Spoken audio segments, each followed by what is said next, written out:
Weh, kalian kayak gitu nggak bisa gitu. Nah, teman-teman semua, perbuatan yang seperti tadi udah melanggar itu pelecehan seksual.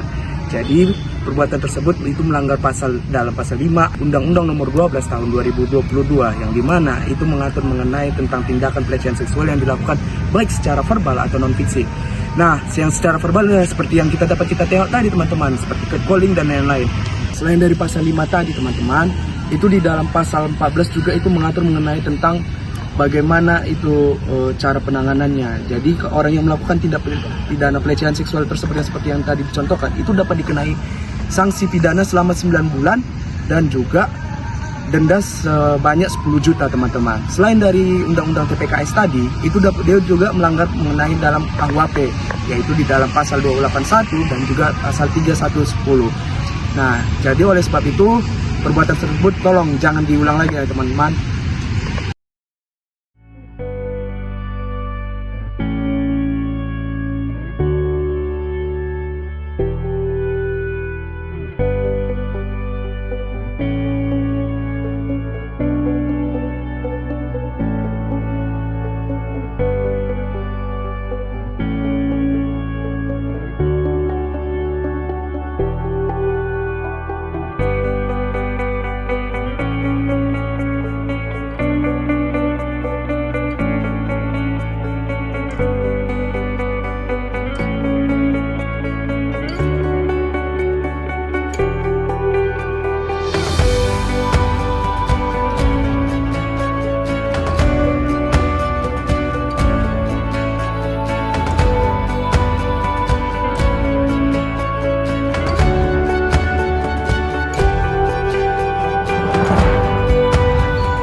Pelecehan seksual terhadap perempuan merupakan isu yang sangat sering kita dengar pada kehidupan sekarang ini. Kerap sekali terjadi di kehidupan masyarakat bahwasanya pandangan perspektif terhadap pelecehan seksual ini hanya dilihat dari sisi perempuannya. Namun kita sendiri lupa bahwasanya di sisi lain kita sebagai laki-laki harus memandang ini dari perspektif laki-laki. Karena merupakan tanggung jawab kita sebagai laki-laki dalam hal memberantas pelecehan seksual ini. Namun seringkali tindakan kita sebagai kaum laki-laki memandang bahwasanya apa yang kita lakukan itu merupakan hal yang wajar terhadap perempuan. Oleh karena itu, pada kesempatan kali ini kami akan membahas mengenai tindak pelecehan seksual secara verbal terhadap wanita dari segi perspektif laki-laki. Berdasarkan catatan tahunan pada Komisi Nasional Anti Kekerasan Terhadap Perempuan, pada tahun 2022 menunjukkan ada sekitar 338.000 kasus yang terjadi terhadap pelecehan secara verbal seksual kepada perempuan. Pada tahun 2023 angka tersebut mengalami penurunan yang menyebabkan dan menunjukkan bahwa adanya kesadaran pihak laki-laki ataupun pelaku yang terkait dengan pelecehan verbal tersebut, menunjukkan kesadaran bahwa hal tersebut merupakan sesuatu yang salah. Hal ini harus lebih digalakkan lagi karena pelecehan seksual secara verbal terhadap perempuan merupakan sesuatu yang salah dan bertentangan dengan hukum. Sebagai laki-laki, kita bertanggung jawab untuk menyadari dan tidak menormalisasi pelecehan verbal secara seksual terhadap perempuan. Hal ini merupakan suatu hal dasar yang sangat dibutuhkan dalam mengurangi angka yang terjadi setiap tahunnya terhadap pelecehan verbal kepada perempuan. Saya mengajak teman-teman semua, terutama pihak laki-laki, untuk menyadari hal ini dan tidak menormalisasikan melakukan pelecehan verbal kepada perempuan, baik catcalling maupun hal-hal lainnya.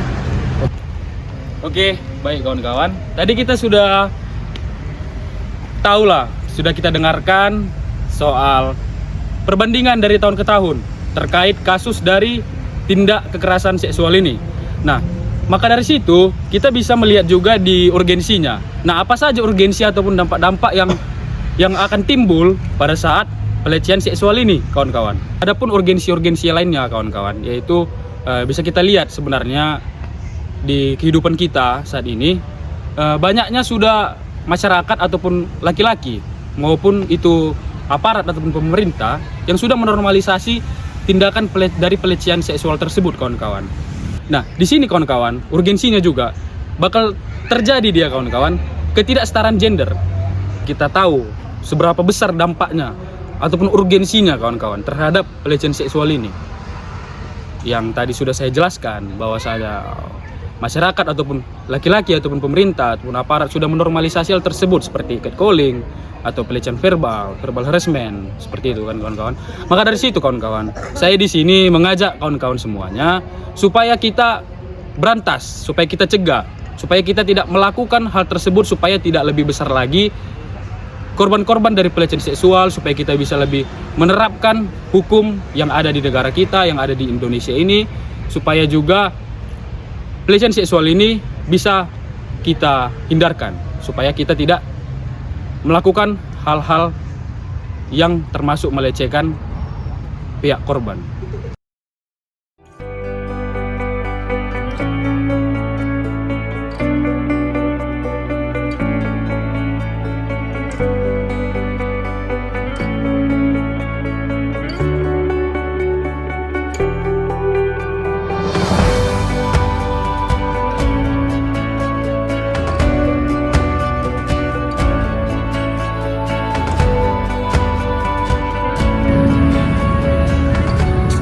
Baik, di sini saya akan menjelaskan kewajiban laki-laki, yang mana laki-laki itu fitrahnya juga menjaga seorang perempuan.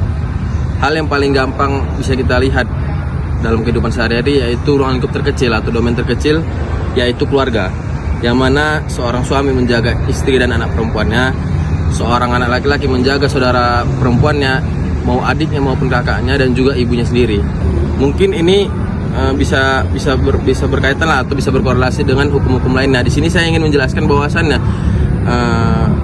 pandangan saya di Klinik PPA ini menghubungkan terhadap hukum-hukum lainnya, bahwasannya kesadaran hukum di mata kuliah ini berhubung dengan mata kuliah yang lainnya.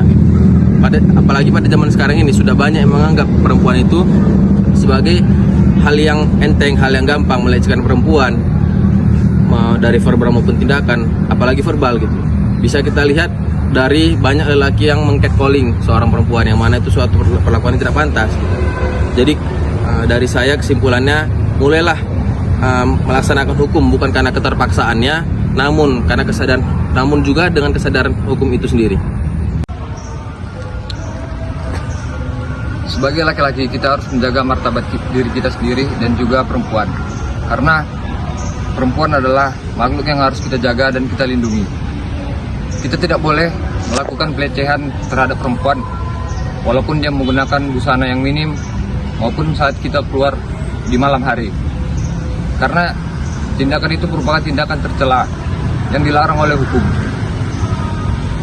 Dan juga kita harus sering mengurangi menonton atau mengkonsumsi video-video ataupun berita-berita yang tidak senonoh yang kita dapatkan di internet. Dan mulai dari sekarang, marilah kita memberi rasa nyaman dan aman terhadap perempuan. Pelecehan verbal itu bukan suatu lelucon, melainkan itu merendahkan martabat pihak wanita. Pihak perempuan itu harus bisa merasa aman di ruang publik dan diperlakukan dengan secara hormat.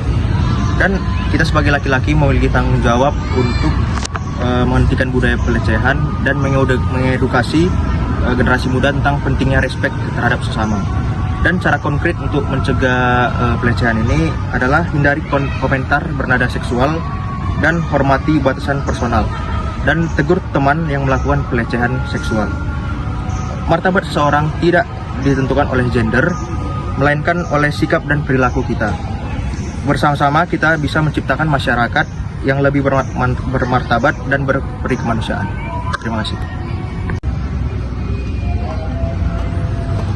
Sebagai laki-laki yang bermartabat, kita mempunyai tanggung jawab untuk menghormati setiap perempuan tanpa memandang bagaimana cara mereka berpakaian dan apapun kondisi mereka. Pelecehan verbal bukan merupakan cerminan kekuatan, melainkan sikap yang menunjukkan bahwa adanya kelemahan karakter pada diri kita dan kurangnya sikap empati. Setiap perempuan memiliki hak untuk merasa aman dan dihargai, tanpa adanya rasa takut atau perkataan yang dapat merendahkan harga diri mereka. Mari kita jadikan lingkungan kita lebih baik dengan menjaga sikap dan perkataan yang dapat merendahkan harga diri sekitar kita, termasuk perempuan. Sebab menghormati orang lain, termasuk perempuan, merupakan tanda hormat bagi diri kita sendiri. Dengan dibuatnya proyek video campaign pada mata kuliah klinik perlindungan perempuan dan anak, jadi kami berharap untuk teman-teman yang telah menonton video ini, terkhususnya kita laki-laki, untuk stop menormalisasi bagaimana tindak pelecehan verbal terhadap perempuan. Dan juga buat teman-teman yang menyaksikan ataupun melihat ataupun mungkin sebagai korban dalam tindakan pelecehan verbal terhadap perempuan, kami himbau untuk tidak malu ataupun untuk tidak takut untuk mengadu atau melakukan pengaduan ataupun melakukan konsultasi kepada Dinas Pemberdayaan Perempuan, Perlindungan dan Anak dan Keluarga Berencana Kota Medan buat teman-teman yang berada di Kota Medan. Jadi kami kelompok ini juga berharap bahwa video yang kami hasilkan ataupun video yang telah kami buat tidak hanya sebagai konten saja atau tidak hanya sebagai pertunjukan video saja, namun sebagai sarana pendidikan yang efektif buat teman-teman yang telah menonton video ini. Jadi harapan kami semoga proyek ini dapat sebagai sumber pendidikan yang baik dan sebagai himbauan terhadap masyarakat agar tindakan pelecehan verbal pada perempuan dapat terkurangi ataupun supaya tidak dapat lagi terjadi di masa yang akan datang. Sekian dari kami, terima kasih.